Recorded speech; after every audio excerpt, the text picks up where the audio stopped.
Okay, the reason why I'm here on Firestone Boulevard is for that building right there in front of us, that faux adobe building. This is Firestone Boulevard, Downey, California. And why I'm filming this is because this is the first Taco Bell in the country. It was built in 1962 by Glen Bell. You get another focus shot. I'll cross over there for you fans of my site. I gotta get a pretty good close-up. Anyway, the reason why I'm filming here is because this was the first Taco Bell in the world, 1962. And I found out that the idiots, the Philistines that run the city hall, in their infinite wisdom, they want to tear this down, this piece of history. And there's a campaign on the internet to save Taco Bell, to donate, and to get your voice out there and be heard to the powers that be that you want this saved, turn it into a landmark. But too bad, you know, as you guys know in my videos, I usually get here always too late, right before they're going to tear it down, like right now or right after they tear it down and it's an empty lot. It's almost like they got an agenda to erase the collective memory in this country, and hence no more cohesion, no more collective mutual understanding of the place where people are brought up, no identity. And then you have like a breakdown, man. It's almost like they tear everything down. Anyway, there's a book called by Gustavo Arellano, Taco USA, How Mexican Food Conquered America. This Glen Bell, he was his original business was in San Bernadino, California, which incidentally, strangely, that's where McDonald's started too, around the corner from where the original Glen Bell's restaurant was. And it seems like a lot of stuff came out of San Bernadino, along with a lot of musicians. Anyway, Glen Bell, he started his first drive-in hot dog stand in 1946 at 23. Can you believe that? 23 years old and starting a restaurant. And I bet he only started it with a couple of $100. Now, you'd be lucky if you could get away with paying like $200,000 just for a franchise. Anyway, that's probably why a lot of the older people in this country are well off, and the young are all poor and working in fast food. Anyway, getting back to this place, he in 1950 he started Bell's Hamburger and Hot Dogs across from a place called MITLA CAFE. It's a Mexican restaurant, which incidentally is still there. And let me walk over there for you fans.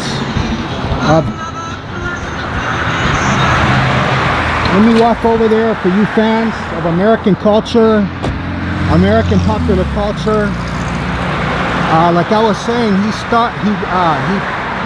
he had a restaurant called Bell's Hamburgers and Hot Dogs across from a place called MITLA CAFE. That's an Aztec word.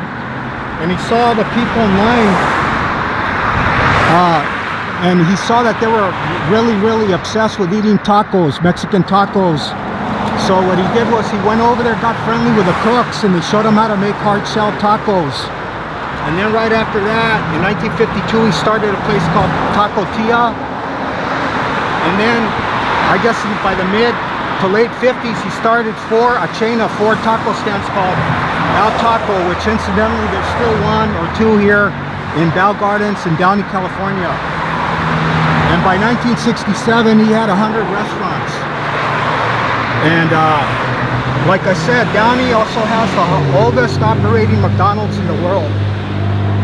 And now, from that humble beginning, they make $2 billion a year, 6,500 restaurants, and just amazing. This guy started this little restaurant right here, and you could almost say he feeds America out of this chain that he started. Okay, I almost had a chance to walk across, so I'll talk a little bit more. The reason also why I'm filming this is because if you were a kid in Downey, Norwalk, Southern California, when you were driving down Firestone to LAX, like we were all the time, and to go see my aunt in Southgate here, that's a little bit, about 2 miles west of us in that direction. You could smell the refried beans, the taco shells, the hamburger meat, the fresh food coming out of this place. And all the lines of young people in the 60s with their Mustangs, their Corvettes, the beautiful young girls in their mini skirts with their boyfriends in their olive drab, dressed up, getting ready on their way to be dropped off at LAX, and 2 days being that emerald hell, Vietnam, fighting the Viet Cong. I'm sure that was why they came back all like psyched out, messed up, more than any soldiers that fought in America's war. I mean, think about it. You're here with your girlfriend, the next thing you know, you're here, you're in Vietnam 2 days later and halfway across the world. So let me put the camera up there, and I want to get this for posterity, because like I said, the geniuses in their infinite wisdom, like I said, I think they got an agenda. And you want to know something weird? I know I've talked about this before, about the power of the will, like Nietzsche, or Freemasonry, or the power of symbolism. You know, this guy Glen Bell, you can't tell me that it was coincidence or synchronicity. It was planned. You're not going to believe the name of the street that's on the back here, on the back of this restaurant. It's the exact name, MITLA, M-I-T-L-A, that where he learned how to make tacos in San Bernadino. Can you believe that? Now you can't tell me that was planned.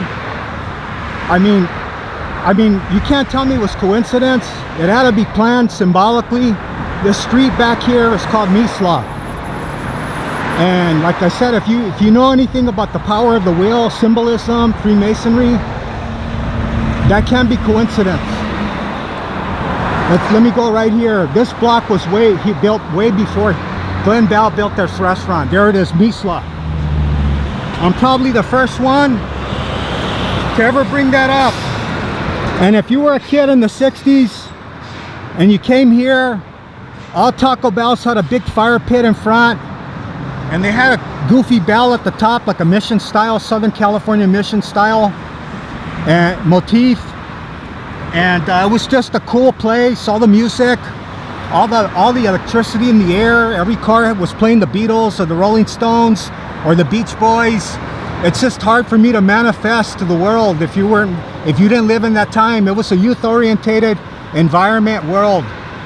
And why not, when a young man could just start a restaurant with a couple of $100, if not a couple of thousand. And I remember that a lot of the people would stop here because there was no direct route from this area to LAX, LA International Airport, to drop off all the soldiers going to Vietnam. I can't tell you how many of my cousins shoved off, and we'd stop here and we'd get them fresh tacos, and they get like they'd get to enjoy for a few minutes the Southern California of the mid to late 60s, and then they'd all be bewildered because they come in from New Mexico, and then they'd shove off. We drop them off at LAX, and then my cousin, he was in the Navy, and then we go take him to Long Beach and drop him off at the docks, and then he'd shove off, as they say, to Vietnam.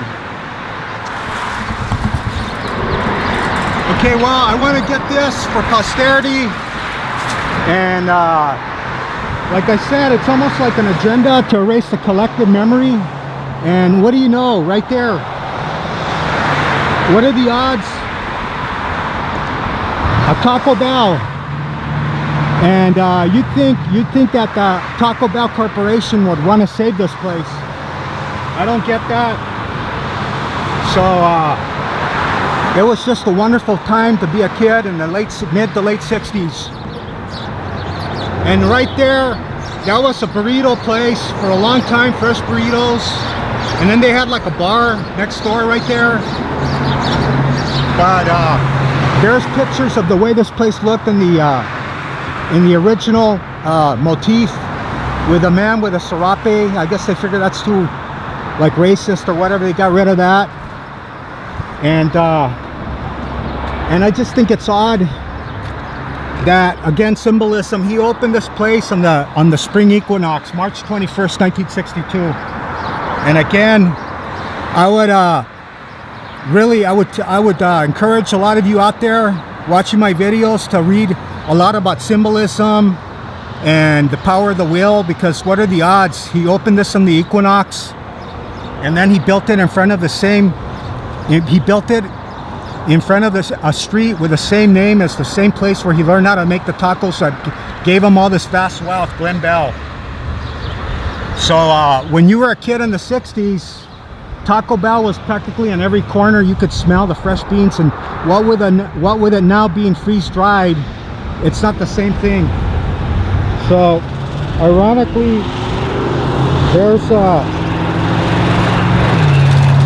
there's a Taco Bell, and that's what it is now, plastic freeze-dried environment. Okay, and one more thing, I don't get this era that we live in with the cops, security everywhere. I'm not even making a big deal about, I'm not even like a speck in the universe, and these security guards everywhere I go, they come up and they're all freaked out. What are you doing? And the only thing he could understand is YouTube. YouTube, okay. I don't even think he knows what the hell I was talking about, but it's kind of irritating when I'm doing this. But I'm doing it for you fans out there of popular culture. And I'm making this effort for all of us in this country so we can at least have a collective memory before they tear it out. And I'll upload it to, for all the world, for posterity. If I could only explain to you how cool it was to get in line here with all the young men in their olive drab, headed for Vietnam. Next thing you know, they're in a two days later, they're in a emerald hell. Okay. And another thing, last, I'm gonna say that they've been stripping this place out, neutering it, and right along this whole street, they've been ripping out all of old Downey, and like I said, erasing the collective memory. But I want to say another, because I know this, I said that was the last. In Downey in the 60s, everybody was upper middle class because you had Lockheed, you had Boeing, you had Rockwell. Everybody worked for the aircraft companies here. Everybody was middle class, and now they're gone. And now there's this lower middle class, poverty. It's really become quite the dump. And then they tear everything out, and then they neuter everything and give us these goofy condos that nobody can afford anyway. Okay, so that's my contribution, another one to popular culture. And like an idiot, I was going to come here because I always feel, you know what, that's so historical, they're going to tear it down. And it was still an operating taco stand up until January, and like an idiot at the last minute, I come, and sure enough, I go, the idiots in the city hall, they're not letting us down, they tear everything out. So this was a wonderful place if you were a kid in the 60s, and it didn't even have a fraction of the traffic it has now, Firestone Boulevard. So, and one more thing, in that area right there where they ripped out, that used to be an All-American Hardware, and you can see that in Big Love. They did a lot of scenes there for that character, his hardware business. That's where it was supposed to be, at All-American. Okay, thanks a lot. Please subscribe to my video. And I appreciate you watching this far and listening to my relentless kvetching. Okay, thanks a lot.